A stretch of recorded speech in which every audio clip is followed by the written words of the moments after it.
The meeting room will come to order. All extraneous conversations will cease. I will call to order the Board of Education meeting for Monday, June 27th. Please join me in a salute to our flag. Back up a little bit more. I pledge allegiance to the flag of the United States of America and to the republic for which it stands, one nation, under God, indivisible, with liberty and justice for all.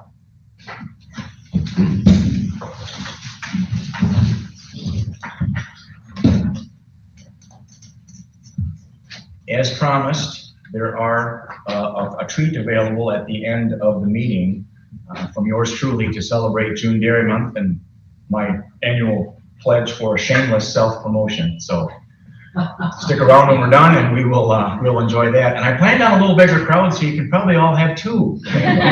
There's also cookies and brownies from Sarah Stuckey over there too. I was going to just mention that in the next breath. Yes. Yes. So thanks for coming, those of you that are here, and we will roll on. Action on the agenda. Are there any changes you were aware of, Mr. Dahman? No changes to the agenda. I'll make a motion to approve the agenda as presented. I'll second that. Thank you. Motion from Rick, seconded by Dave to approve the agenda. Questions? I hear none. All in favor with aye? Aye. Opposed? Thank you. And the minutes that are included for your review in board docs. I'll move to approve the minutes for the regular meeting held on June 13th, 2022 as presented. Second. Thank you. Motion from Dave, seconded by Jennifer to approve the minutes from the previous meeting. Questions on those? I hear none. All in favor of approval say aye. Aye. Opposed? Thank you. The minutes are good. Vouchers are next, and they are also included in board docs. I'll make a motion to approve general checking account vouchers totaling $665,015.30 as presented. Second. Thank you. Motion from Mike, seconded by Rick to approve the vouchers as you just heard. Are there any questions on the vouchers? I see none. All in favor of approval signify with aye. Aye. And opposed? Thank you. The vouchers are approved. Public comment, and I neglected to pick up the sheet. Mr. Dahman, would you give it a quick peek? There is no one signed up. No one has signed up, so I think we are safe to roll beyond that. And we will go back to you, Mr. Dahman, for Red Hawk highlights. Thank you. A couple things that I want to highlight in Red Hawk highlights. One is that summer school is underway, and I want to highlight, although we have a large number of summer school classes, I want to highlight a couple that are a combination of academics and fun for students. At Milton East, we have a dinosaurs class that was able to bring prehistoric landscapes and creatures to life in makerspace in the Library Media Center at East. They use the Quiver app, and student drawings are transformed into augmented reality on their iPads. Ms. Nording and Ms. Schutz, our LMC team at East, help connect these classes with the technology and create that fun opportunity for students. And the other to highlight at Northside is a Red Hawk fan favorite that always fills up early is the American Girl doll class. They hold weekly fashion shows for staff, so the students are using their artistic talents and creativity, and last week's theme was Twin Day, so the student dressed themselves and then they designed an outfit for their American Girl doll to match them as twins. So large number of summer school courses going on. They're going very well so far, so thank you to all of the staff involved in our summer school classes. We also have some student travel happening over the summer, so several of our classes have embarked to locations across the globe, expand their knowledge and experiences by having some opportunities to see other cultures firsthand. Our social media channels are highlighting our Red Hawks Around the World series with photo updates. So thanks to our dedicated staff for leading those educational trips for our students. And then the final of our spring sports to end their season was the Milton baseball team. The varsity baseball, as you know, won the state tournament for the first time in program history. So congratulations to all the student athletes, the coaches, and other folks involved with the baseball program when they got back to town that night after winning the championship game.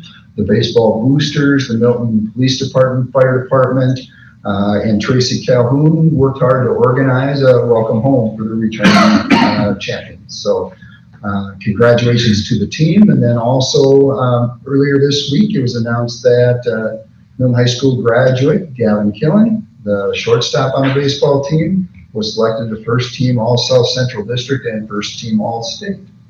And we also had 3 of our boys golf team who were named to the Golf Coaches Association All-State academic honorees. So they are honored for both their playing ability and their academics. That was Zach Bothan, Brett Whelan, and Xander Wietrick. And Brett and Xander were recognized for the great example they set for others, showing that academic success and athletic success are not mutually exclusive. And then the last athletic update is the tennis courts at Milton High School and at Central Park have seen their first matches and practices as they were completed in time for summer school to start. We've heard a lot of positive feedback from community members and from students about the look and the function of the new courts. And we're very pleased to have those up and running for both our students and for community members. And then I want to congratulate our retirees. We had a number of retirees across the district in many different positions. 16 dedicated staff members retired during or at the end of the 21-22 school year. Those 16 retirees had a combined 365 years of service to the school district of Milton. And we're very grateful for their combined impact that they've had on students, fellow staff members, families, and the greater Milton community.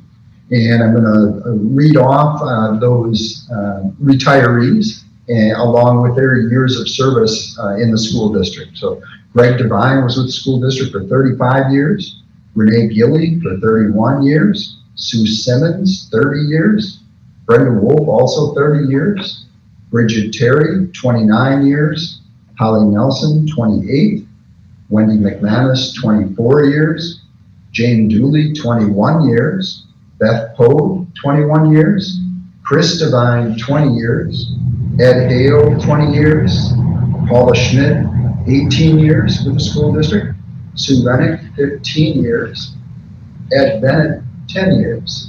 And then also with us here tonight are 2 folks who are typically at our school board meetings, and this will be their last board meeting because they're retiring. So Susan Probst, after 10 years in the school district, congratulations, Susan.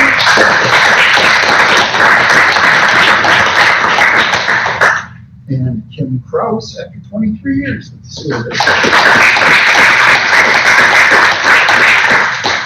So if we could, a round of applause for all of our retirees across the district.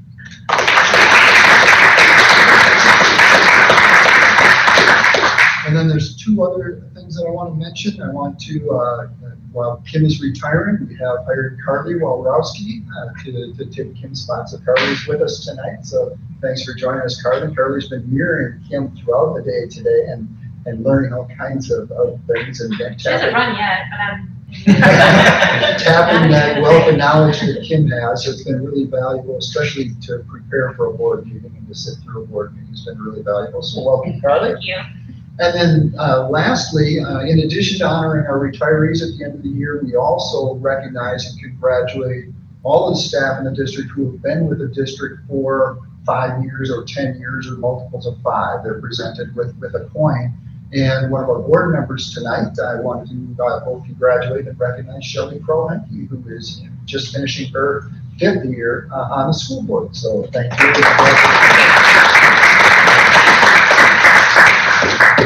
That was everything from the Red Hawk Highlands. Okay, thank you, Rich. Well, I would like to echo that a little bit on behalf of the board, particularly for all the retirees, but particularly for Susan Probst and for Kim.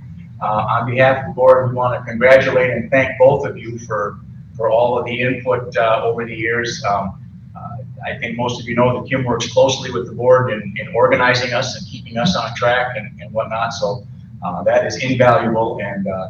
And likewise with Susan, I know personally I have gained an incredible insight to the world of student services from my time on the board. And thank you for all of your passionate and empathetic work on behalf of all the students that you represented. So from the board's perspective, congratulations and thank you to both. And I thought about a cool analogy for you. I think it's been said that maybe in both cases they were leaving some large shoes to fill. But I'd like to think about it as the shoes are the lace-up kind and they're open with the tongues out so that the next people can get in them comfortably and lace them up to make them fit. So congratulations to both. Okay, and we're going to get Ms. Susan Wright to the podium. 3 is a presentation from Susan on the 2021-22 Seclusion and Restraint Report. Thank you. This is an annual required report by state statute. There is a board policy 5630.01 that gives lots of information on seclusion and restraint and when it is to be used. We have 2 trainers in the district, Jen Kramer and Matt Kleinschmidt. They train all people who will be on the emergency response team, and those 2 people also help train out how to do the reports that have to go along with seclusion and restraint. The expectation for seclusion and restraint has changed in the 10 years I've been here. Initially, the state asked us to give the report to the board, and then they gradually said, nope, now you need to give the report to DPI, and DPI would give us feedback on those reports. And now you can actually visit the DPI website, and you can compare our numbers with anybody else's numbers across the state. So they continue to look at seclusion and restraint and when it's used and how much it's used in order to hopefully problem solve and give us strategies so we don't need to use seclusion and restraint. Anytime seclusion and restraint or restraint is used, we have to have a debrief meeting, and that's every single time it's used, the team comes together and talks about it. And there's 2 purposes for that meeting. One is so that we can be very transparent with the parents of what happened in school that day, but then also for the team to get together and say, what went wrong, when did it go wrong, and how can we have this not go wrong the next time? Because we learn from children when they make choices that we don't like, how to work with them to create an environment they can be more successful. If you look at the bottom of the first page, there is a chart. There are 8 sites in the district that could use seclusion and restraint, and I have broken this down actually just by 2 categories because our numbers are so small that it would be too easy to, I think, identify who some of the students would be. So they're just in 2 categories. So if you look on the very left-hand side, you'll see the grades, 7 through 12, and you go across the top, it's the number of students, seclusion, restraint, and then both means we had to use seclusion and restraint, and then the total number of students that we had to use seclusion and restraint in. You'll notice in the number of students that you have students with IEPs and students without IEPs, because sometimes we have students who don't have a disability or haven't been identified with a disability yet that lose control, and we need to keep them safe as well. I added a second chart this year just because I find this stuff fascinating. We don't just look at total numbers in the district, okay? Whenever there's one of those reports, it comes to my office as well, and I read it to see what's going on. And if I get 2 or 3 from one building on one student, I'm out there talking to them, finding out how I can support them. What's going on? How can do we need additional training? Do we need a different staff? What does that look like?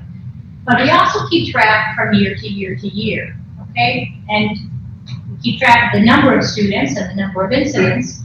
And if you look at the chart, most of the time we have between 12 and 17 kids each year that we're having to intervene with.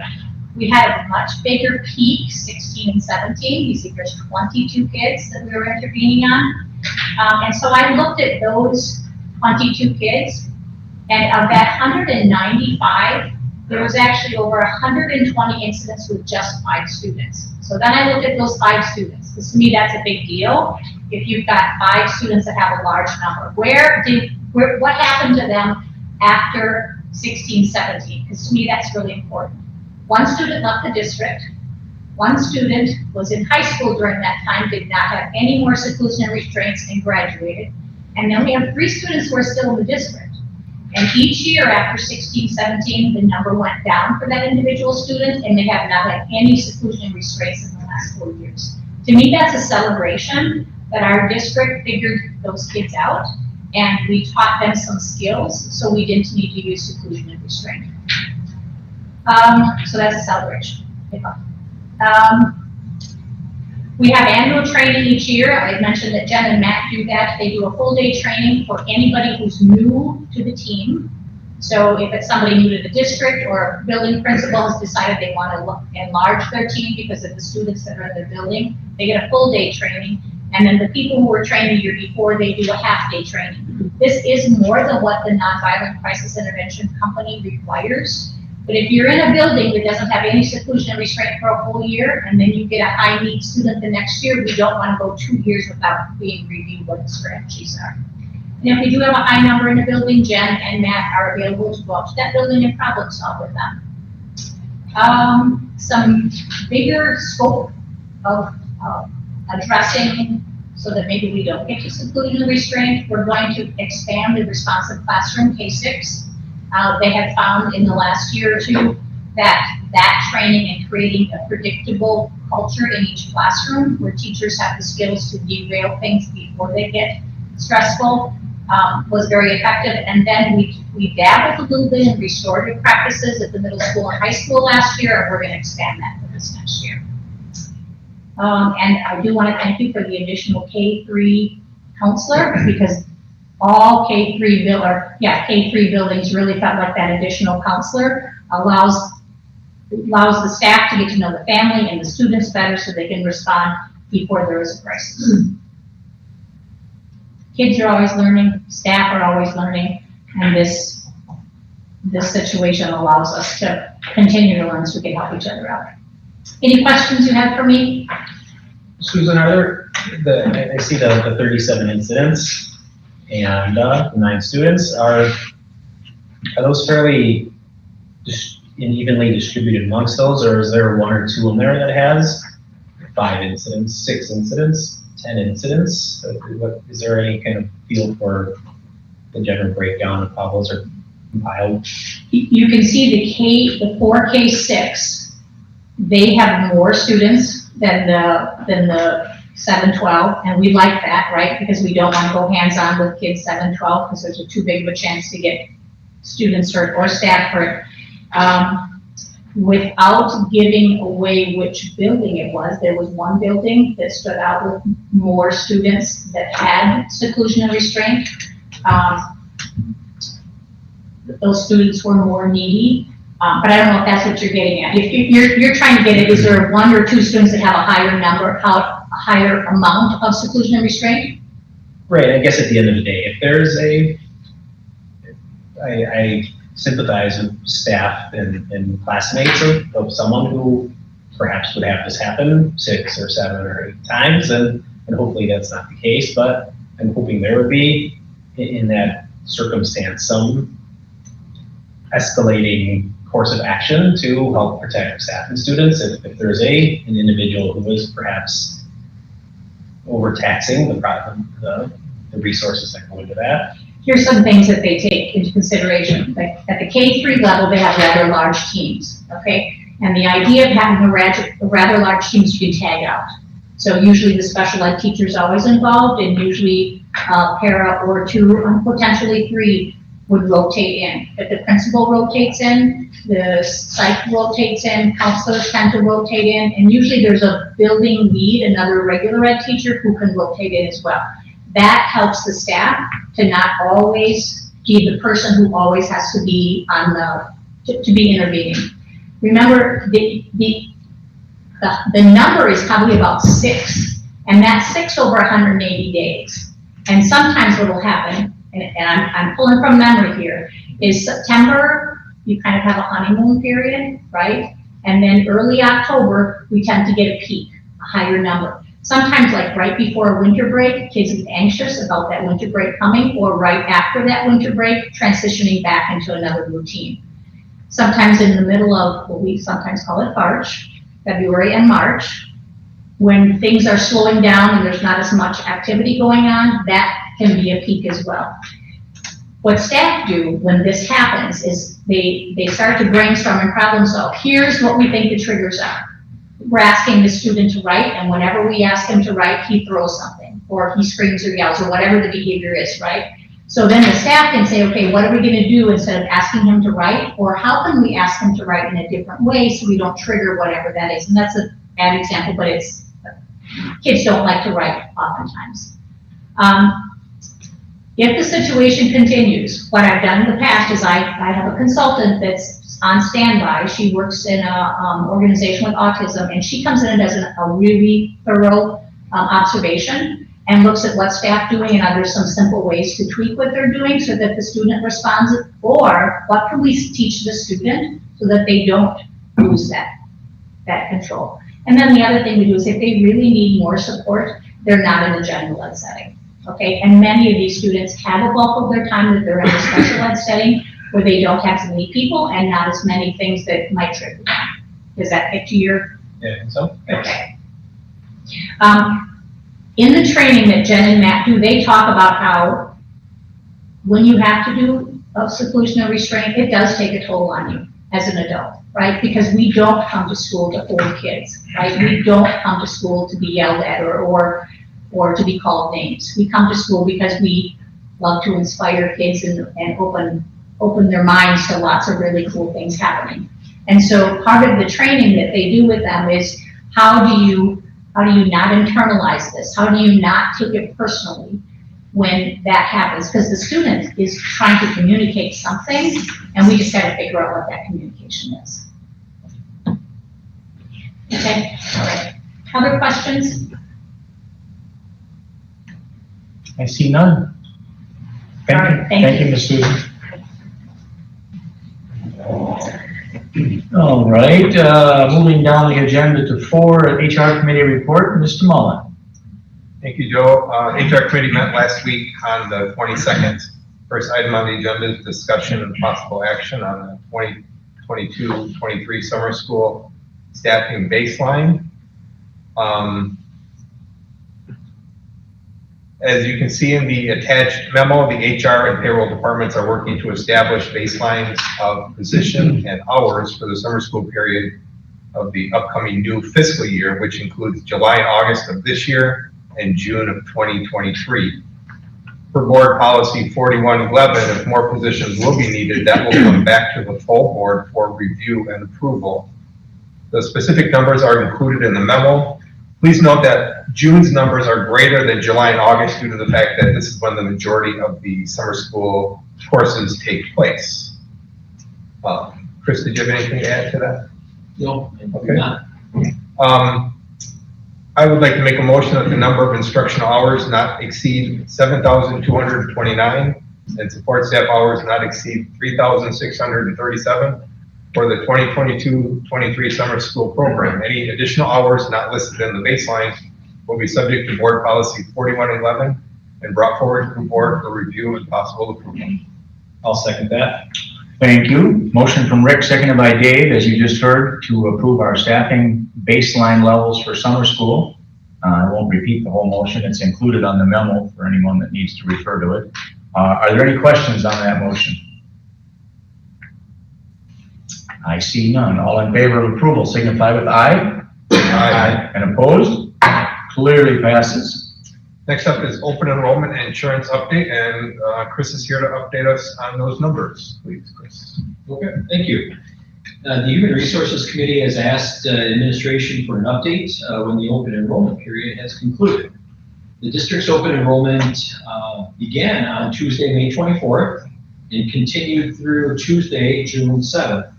For the district's health insurance, cash option, vision insurance, and the all-purpose bank. Flex Medical and Dependent open enrollment began on Wednesday, June 1st, and will continue through Friday, August 19th. It is important to note that while all the open enrollment forms for health, cash option, vision, and all-purpose bank have been turned in, HR and payroll are still processing the employee changes.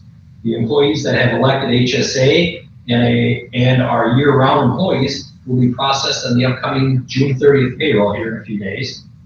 But employees that have elected HRA and are school year employees will be processed in August to be effective for the September 15th payroll.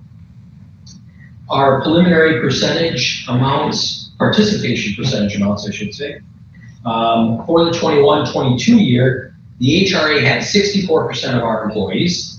And for looking forward here for 22-23, that amount is changed from 64% to 56%. For the HSA, it was at 10% for 21-22 and is now up to 18% for 22-23. And our cash option has stayed pretty consistent with just a very few fluctuations for 21-22 at 26% for 21-22 and the same percentage for 22-23. It's very important to know that as the summer months continue on, these numbers are going to fluctuate with all of our new hires that we're bringing on board.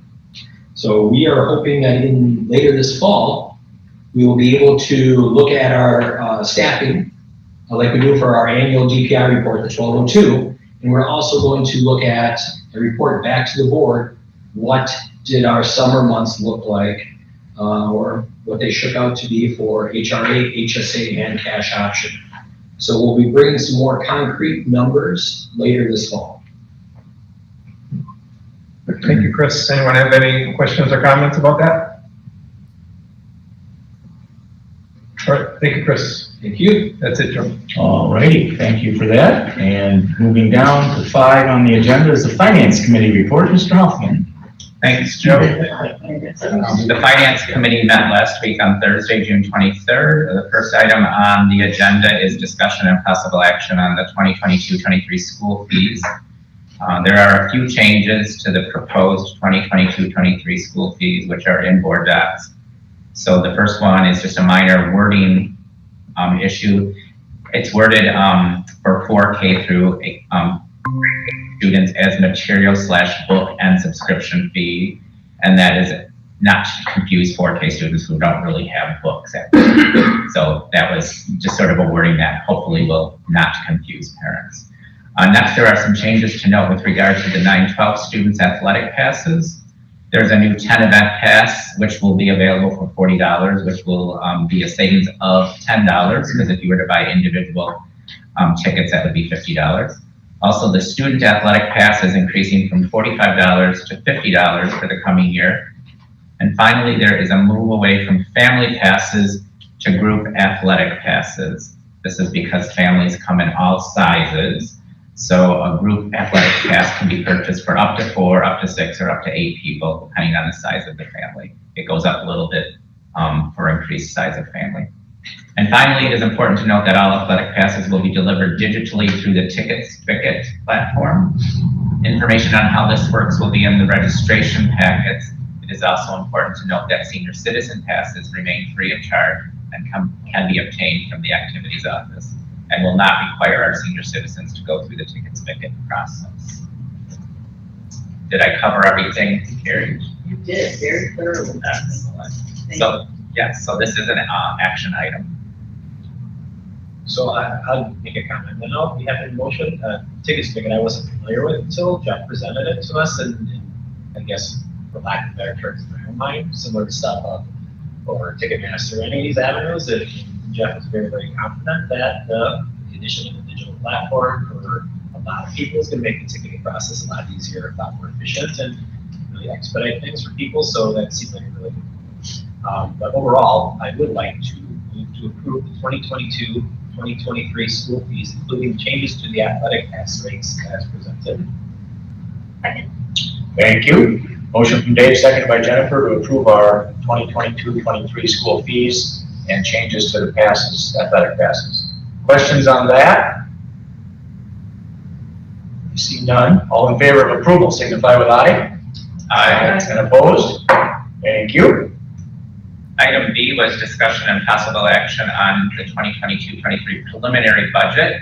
As you know, the fiscal year runs from July 1st to June 30th, so we are approaching a new budgetary year. This preliminary budget that Harry is going to talk about is used for the annual meeting held in August, but it's important to note that a preliminary budget is just that, preliminary, and is based on a snapshot in time. There certainly may be adjustments that need to be made before the annual meeting held in August. And after the August annual meeting, there are things that will affect the preliminary budget as outlined in Carrie's memo. and then the board will formally adopt the budget and certify the levy. So I will turn it over to Carrie to go through the presentation that is important. Very good. And as Mike is communicating, whenever we talk about the budget, I always emphasize the cyclical nature of what we do and how it is a continuing work in progress to put the budget together. And that some of that work has been going on for months. When we looked at class sizes, we looked at needs, budget managers looked at building budgets. And so this is our first look at what's happening on the expenditure side and also what we're anticipating for revenues at this point in time. And as you said, in October, the big pieces that we need become real, if you will, right? So we'll have students coming in September, and we will identify what their needs are. We'll have property values, we have a revenue calculation, and we'll have our state aid. So you will likely hear me say this again when we meet in October, because that is part of the cyclical nature of what we're doing. And as Mike said, the preliminary budget is really the foundation for the annual meeting budget hearing that takes place. The Board of Ed will prepare a budget to be presented at the annual meeting of electors. So if you go to the next slide, then. And as Mike has indicated, and that we have talked about, is a cyclical nature. And as the budget can change throughout the year, one thing that doesn't change is the tax levy that gets set in October, by November 1. So that is the one piece that once set does not change for the year. And again, as we go through this, we are continually looking at estimates and projections, as you had said, at a point in time, which is another key piece of the conversation. And we're looking at sources, which we tend to call revenues, and we're looking at purposes and uses, which are expenditures. And really, our goal is to meet our student needs with the resources that we have available. So when we go through this process, that's the goal, is to make the best use of the resources we have while we're meeting student needs. So we've got the next slide. So the students, when we talk about, or you've heard me talk perhaps before about budget drivers. And one of the things that drives our budget on the revenue and expenditure side are students. I think I have talked before about a couple key terms. One is enrollment and one is membership. And the students, whether they are enrollment, which are students in our seats that we are educating here in Milton, or membership, which are our resident students described in FTE.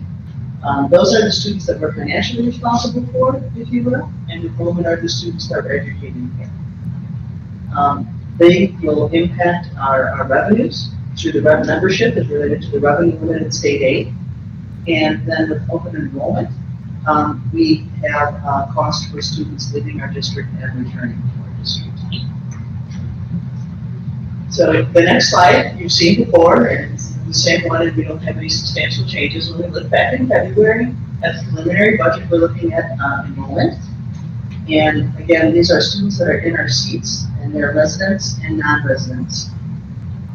And one of the takeaways that we're mindful of at this point in time is that we have our graduating classes.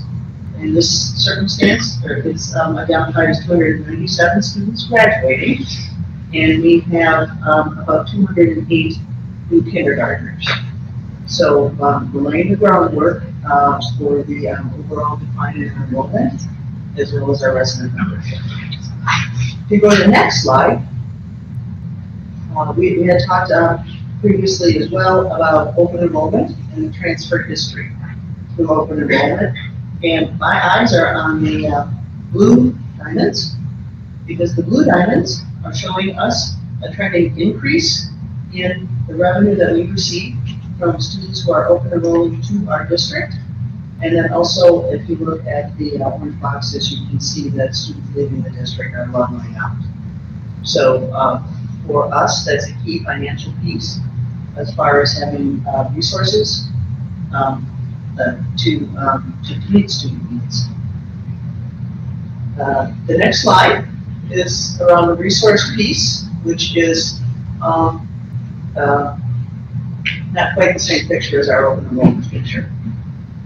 One of the things that we know that we are working within our state imposed revenue limits. State imposed revenue limits were designed to control property taxes back in the 90s. They were related to 2/3 funding, but whenever we talk about revenue limits, and those are controlling local and state aid sources, we just need to be mindful that that system was not designed around sufficiency to educate children. It was designed to control property taxes, and historically has been used to do that. We can dive in a little bit deeper at some point if you want to. But just remember that when we're talking about the revenue limit, it's about controlling property taxes. Now, our job is to use those resources then as best we can to educate our students. So when you look at that longitudinal analysis, if you look at line 6 is our current 3-year average membership. And if remember before we talk about membership, that's student FTE, and then a portion of summer school FTE as well is included in that membership. And we had a couple summers where our membership has gone down over the summer because of COVID. So we are now beginning to rebound, but we need to be mindful then that this is a 3-year average. And then also in addition to the change in summer school, we're also having a decrease in our residents. We're aware that there are houses going up in the community, but until those children show up, they are not included in our resident count. So that's one of the things that we need to watch for. And right now, we're trending downward. So we need to be responsive to that downward trend. And when you combine that downward trend with, if you look at line 4, where it says per member increase, we had an additional $284 in fiscal year 2021. And then for 22 and 23, it was 0. And 2024 is not known at this time. So that's when we're going to hit the next budget cycle. So although we're talking about our budget for next year, we want to keep the future on our radar.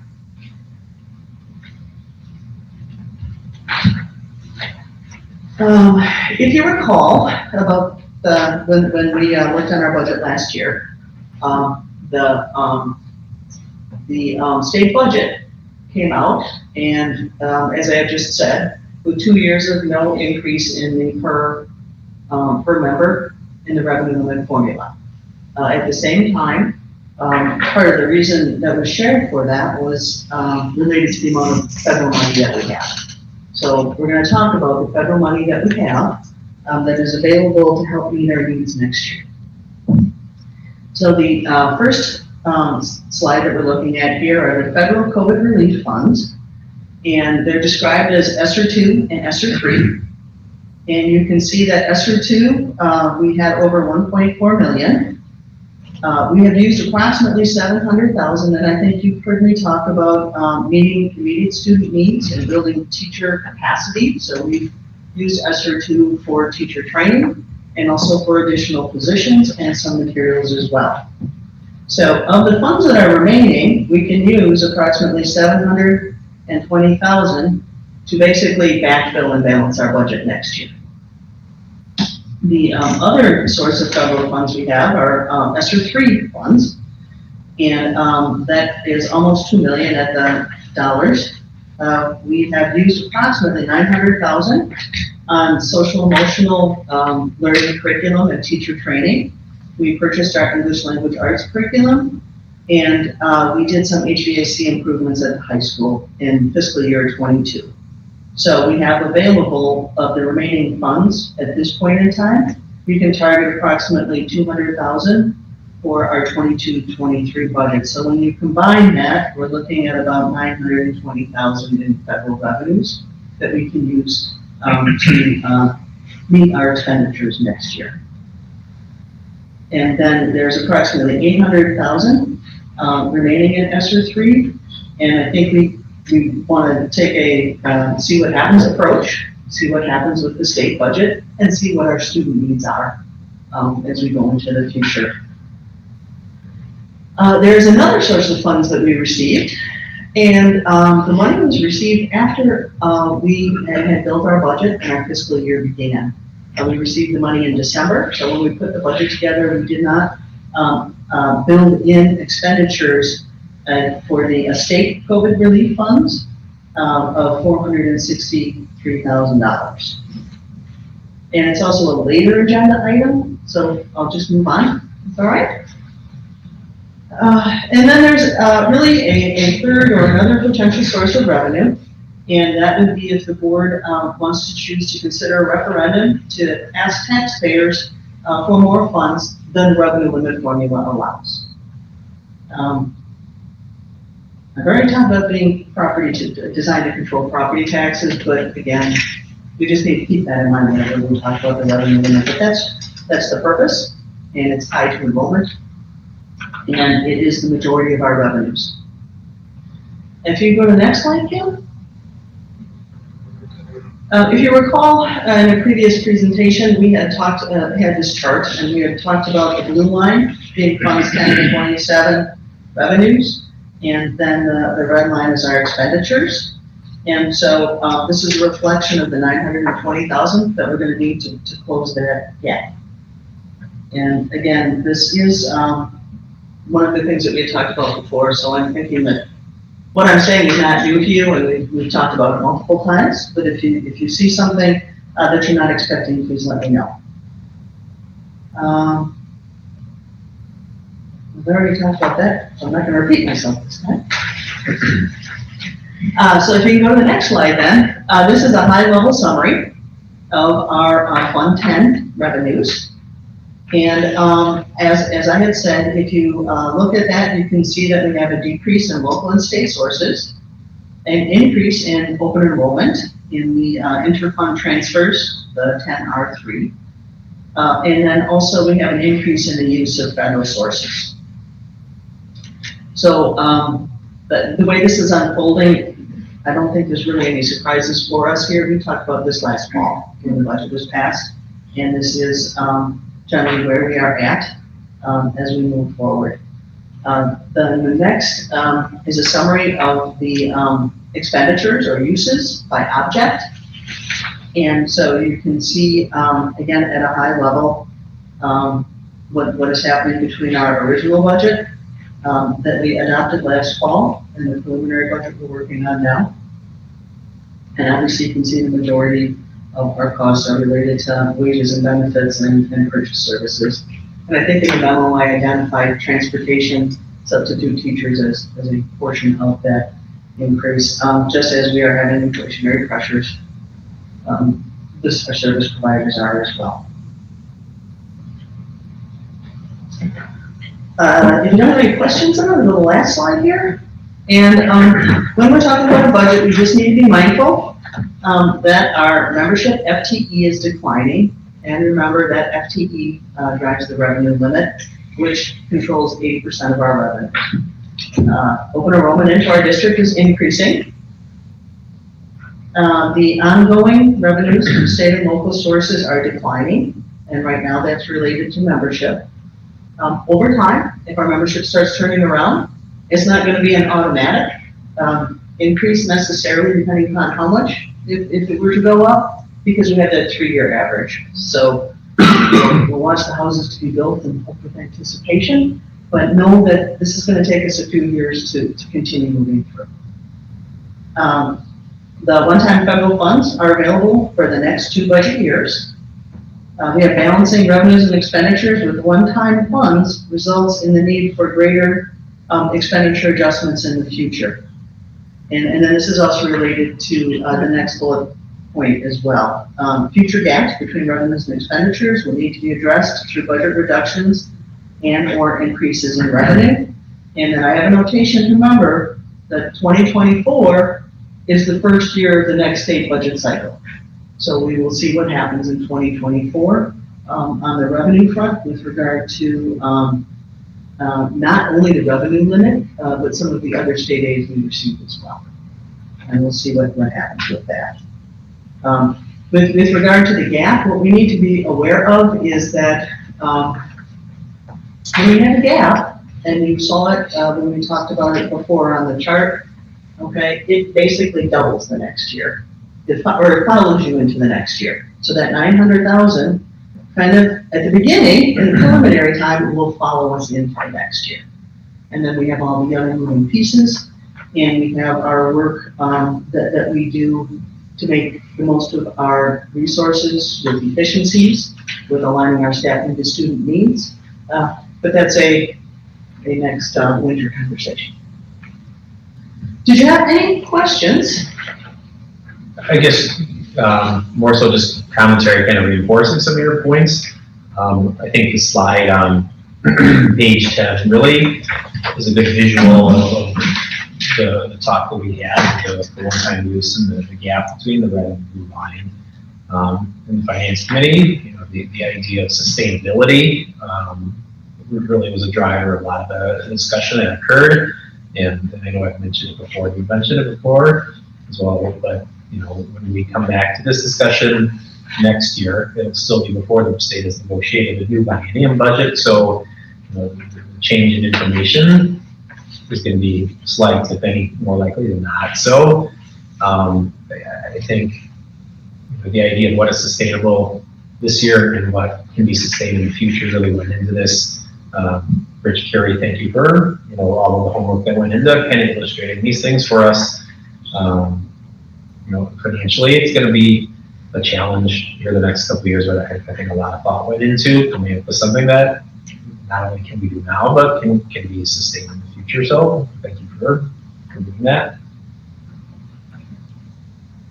I can kind of piggyback on what David shared, because there were a couple pieces of the information that I wanted to make sure that we highlighted, and one was that slide 10 that's on the screen and that Dave pointed out, because that's that $920,000 gap between our anticipated revenues and expenditures for next year is based on the flat revenues that we that we know will be in place for the coming year, and then we anticipate for the next few years, and it's based on about a 3% increase in expenditures.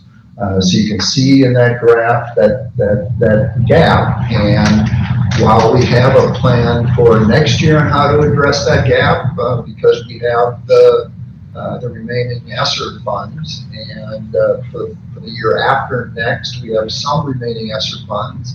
But at the level of increase for both revenue and expenditures, that $920,000 deficit, if those expenditures and revenues don't change and continue on that same pace, will double in the following year with fewer one-time funds available to address that, and then increase by that same amount again the third year without any of the one-time funds available to address that. So while we have a plan in place for this coming year's budget, the trend, unless something changes with revenues for the district, and then the revenues are determined by the state, or if we do decide to bring a referendum to the local taxpayers, the other way to balance the budget in future years is going to be to significantly decrease those expenditures, and significantly decreasing expenditures means in large part reducing staff, because staff are such a significant part of our budget. So the two other things that I wanted to highlight on is return to that slide number 4 with the enrollment, because we see that anticipated decline in enrollment for the coming year. And Carrie pointed out, and we have before, that large difference between the graduating senior class this year and the incoming kindergarten class. And that projection for next year's kindergarten class of 208 students was made back in February. So we continue to monitor that, and as of the end of last week, we had just a shade over 200 kindergartners enrolled for the coming year. And there will be some movement in and movement out as families move into the district or move out of the district, but we're not anticipating that this coming year's kindergarten class is going to be much different than than that 208 that we anticipated. And you can see that that's a pretty large decrease from previous incoming kindergarten classes in that kindergarten column. And the other thing that you'll see on that chart is that in addition to this year's graduating class being large, the next few classes are in that 250 to 270 range. So those are the size of the groups that will be graduating out of the school district. And we're anticipating the likelihood will be that future incoming kindergarten classes will be similar to the incoming kindergarten class that we have right now. And that's not a Milton phenomenon. It's a statewide and national phenomenon. When we look at statewide data for the number of students ages 0 to 17, those numbers have dropped considerably over the last 10 years. Families are having fewer children. There just are smaller families, so the number of children entering schools, school districts across the state is getting smaller and expected to continue to decrease over the coming years. So with fewer students, we know that also means we have fewer resources, so we'll have to make some decisions about how we address that. And then the last slide that I wanted to highlight something on is slide 12. And if you can go to slide 12, Kim. And that breaks out for both Fund 10 and Fund 27, not just the amount in the budget in each of those areas, but that change in the budget from last year's original budget to our preliminary budget for the coming year. And you'll see there of that $1.4 million increase in expenses, preliminary expenses for the coming year, that really reinforces what I'd shared earlier and what we've talked about before, that a very significant portion of our expenses are made up from staff, salaries, and benefits. If you look at lines 1 and lines 2, for wages and benefits, the change from last year to this coming year is a shade over $1 million, and that's about a 3% increase. So a 3% increase on a budget our size is a significant amount of new money when revenues aren't growing at nearly that pace. We have to look at either ways to increase revenues or ways to decrease expenditures across the district. So there'll be some difficult decisions that we'll have to have and difficult conversations that we'll have to have, but those will be coming up down the road. But we want to make sure that the board is alert to what that situation looks like. If I just add one more thing too, is that Milton is not unique with regard to this situation. As Superintendent Donald pointed out, the number of children ages 5 to 17 are declining. That's throughout the state. And then also we're all experiencing the zero increase in that revenue limit per member in the revenue limit formula. So I mean, there's over 400 districts in the state, and a lot of us are experiencing similar things, but different districts then have different strategies and different resources on how they're approaching them as well. But there are a lot of districts that are in the same position we're in. I wanted to say thanks to the committee and the administration for all of this information. I know that there are a lot of people who work on preparing this budget, so thanks to everyone for all of their hard work. Thank you. The attendance at tonight's meeting is a lot lower than it has been at our recent meetings, but I wish that there were more people here tonight to hear all of this information. What we've heard tonight is information that partly drives decisions that are made on things such as benefits and compensation. I know that talking about a budget isn't the most exciting thing in the world, but what we've heard tonight, things like enrollment decreasing state aid, these are the pieces of information that we must take into consideration when we make decisions, and I wish more people were interested in this subject. Because if they're not here tonight, I'm not sure how they're going to hear about it. Carrie, can you just refresh my memory? When do those ESSER funds, what are the stipulations on when they have to be spent by? Or? So ESSER 2 needs to be spent by the end of fiscal year 23. and ESSER 3 is fiscal year '24.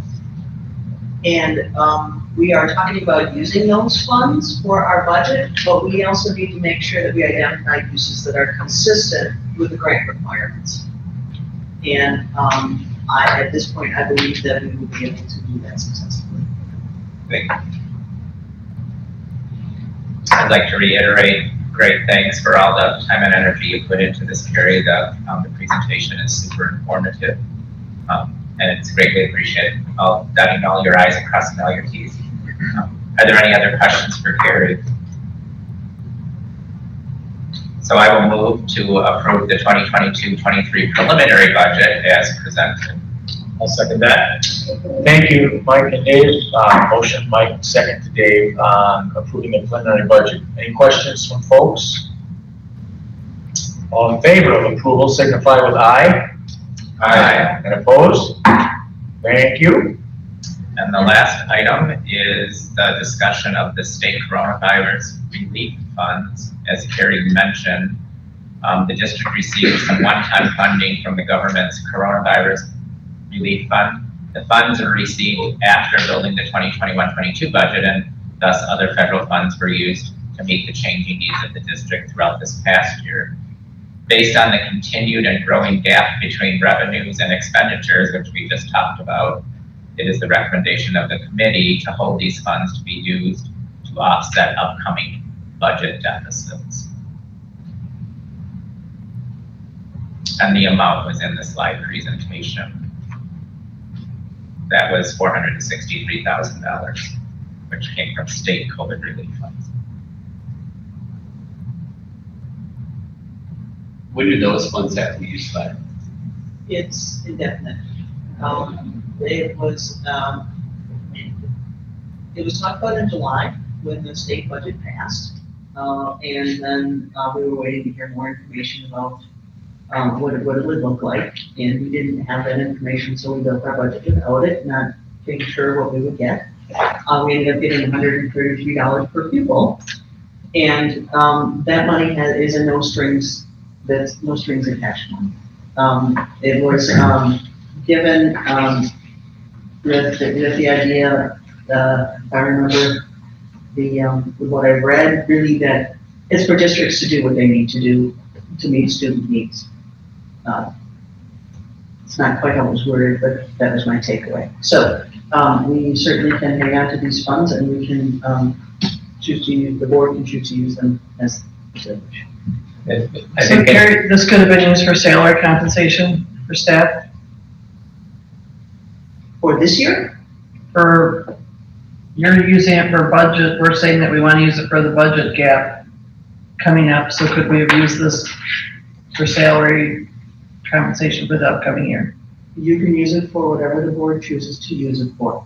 Be mindful, again, this is one-time money, so once we use it, it's gone. Right. Similar to the $900,000 that we're looking at.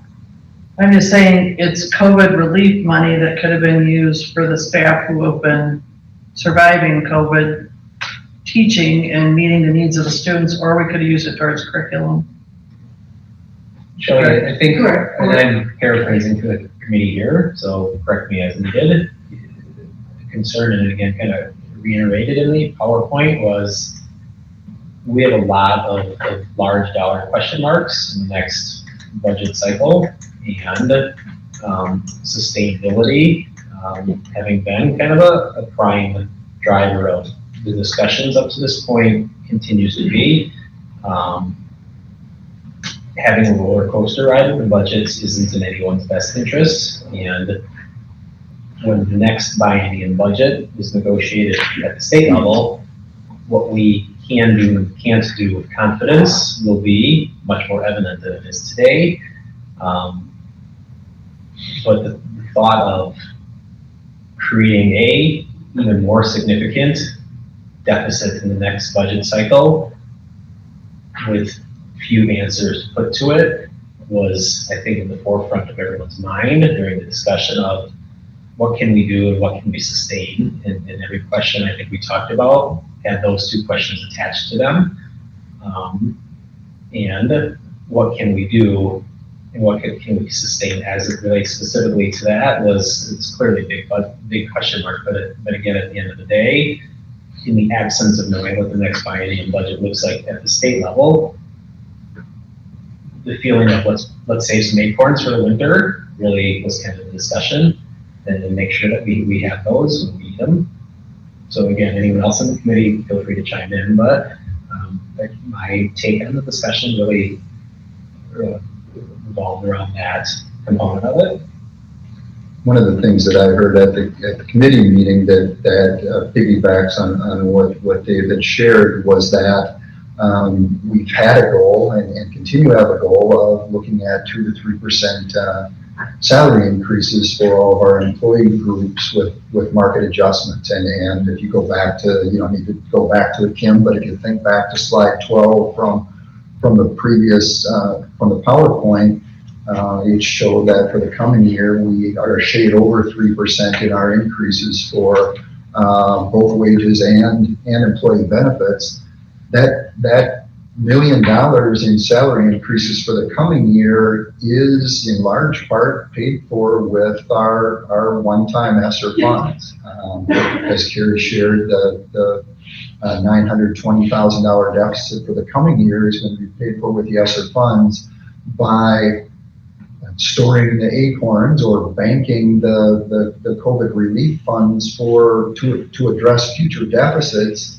It's what will allow us to continue to offer salary increases for our staff in future years. We know that our anticipated revenues for the coming years are not going to provide the funds to be able to continue to give those 2 to 3% salary increases. So by putting this money away, it gives us the ability to have some funds available for those expenditure increases in coming years.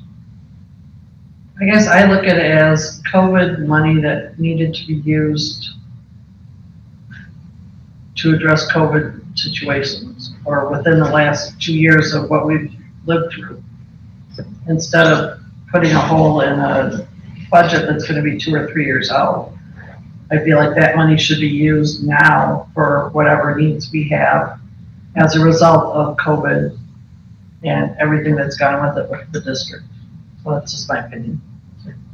You're saying in general that your mindset is very legitimate, and that would have been a lot more doable if the legislature hadn't frozen the revenue limit. By freezing the revenue limit, they put us and every district across the state in a situation where we have to either plan to have revenue available for coming years, whether that's ESSER funds or the COVID relief funds, or potential operating referendum, or a year from now, we're going to be talking about how do we reduce our budget by $1.5 million, or 2 years from now, how do we reduce our budget by $2.5 million? I think it's, go ahead, Carrie, I'm sorry. I just want to say, we have used COVID federal relief funds for that purpose. If you look at ESSER 1, all of the $280,000 was spent. That was the first one, it's not in your documents, on immediate health and safety needs. ESSER 2, we had hired staff, 1-year staff positions, and did work. And then ESSER 3, we did some things too. We're not spending all of it, though, as Director Vision was saying, but I just want to be clear that we have been using some of those funds to meet, to address the impact of COVID. But again, we're in the spot we're in. Could this money have been directed towards something that we're using ESSER funds for, that we could have then used that money for ESSER funds for something else for the district? It's like, you know, I mean, it would have freed up ESSER funds to be maybe used somewhere else then by using this to solve one of the other budget problems or something. Or we could use these funds as well to address the COVID concerns, right? There's basically the three pieces going on. And I think a big part of why Carrie brought to the committee and the committee approved using the ESSER funds to address next year's deficit and the following year's, and a portion of the following year's deficit, and using the COVID relief funds for the rest of the following years and funds down the road, is because of that, those ESSER 2 and ESSER 3 funds run out at the end of next year and at the end of the following year, so that if we don't utilize those for those purposes, we wouldn't have those available beyond that time frame. And I think piggybacking on that, slide 7 talks about the ESSER funds and ESSER 2 and ESSER 3.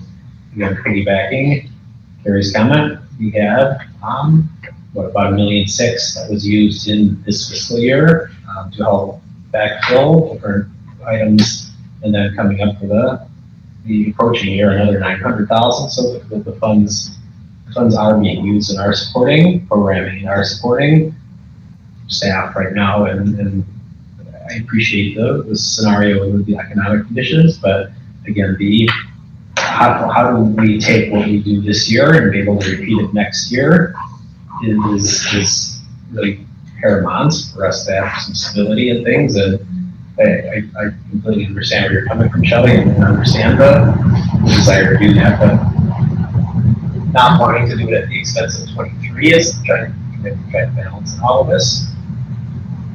I think in a perfect world, Mike, did you wish to say something? We started talking at the same time and you yielded to me and. Yeah, I just have a couple of points. One is, I think just because we're not using the $463,000 immediately doesn't mean it won't be used for issues that were caused by COVID.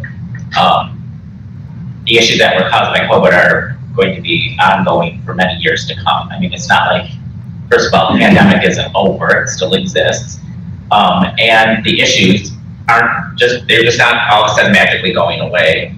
The other thing I think that we have to remember and as much as I wanted, and you know how I voted, wished we could have given teachers a bigger increase, is it seems counterintuitive to me to increase salaries one year and then the next year or possibly the following year have to cut staff because we have to decrease revenues. So how sad would it be if we gave increases that cause our revenues to go up, and then we have to decrease those revenues next year, and so we're cutting staff? That to me seems very counterintuitive. It's not quick, I can read expenses. Expenses, I'm sorry, yes, sorry. No, but you're saying it very well. Yeah. I just want to make sure we have. Well, clearly I'm not, because I said revenue instead of expenses. But yeah, thank you. You have a good message, I Yeah. want to make sure it's understood. And again, you know how I voted and how much I wish we could, still wish we could, give teachers more of an increase. Rick, you were going to say I something. was just going to say, in a perfect world, all these ESSER funds would be going for learning loss and all these other pandemic-related things, but you know, the legislature said, "Oh, you have these funds, so you don't need this per pupil increase." So it's crazy what they've done to us in Madison. I guess I would encourage people to, you know, contact your legislature, contact the governor, you know, and be active this fall election season. Hopefully we'll see what happens. Any other questions for either Carrie or Rich on this action item? If not, I will move to designate $463,000 received this year from the governor's coronavirus relief fund to be used to offset upcoming future budget deficits or shortfalls. I'll second that. Okay, motion from Mike, seconded by Rick, as you just heard, to piggy bank of sorts our $463,000 approximation from the coronavirus relief fund. Questions on the motion?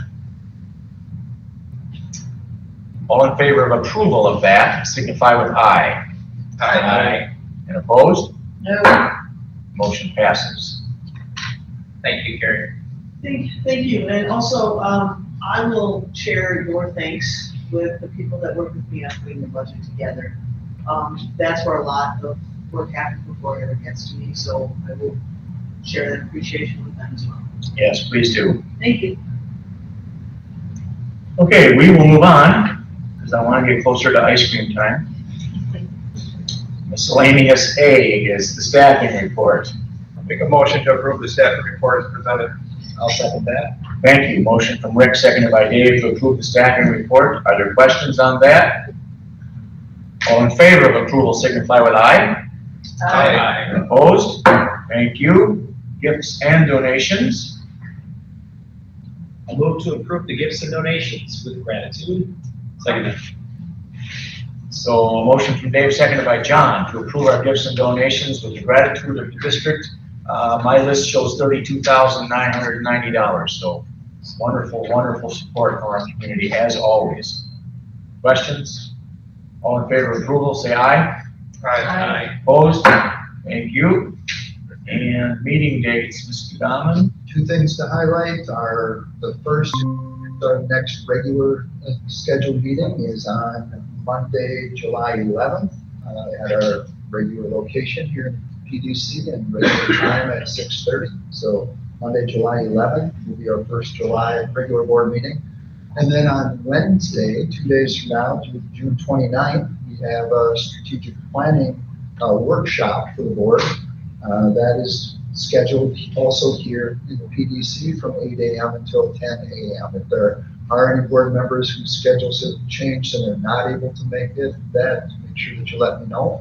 But our goals for that work session are to preview our graduate profile work and preview that prior to board action, approving the graduate profile on July 25th. So we'll be bringing it for some introductory work with the board, and then asking the board to take action on the graduate profile on July 25th at the regular board meeting. We also on Wednesday morning want to review the previous work on the strategic plan, including themes from each strategic objective or pillar. If you recall, the board did some work on a few of those pillars back in the fall, and we've done some work and gotten some staff input on the other pillars and actually on all 5 of the pillars, and we'll be bringing that and themes from that work on Wednesday.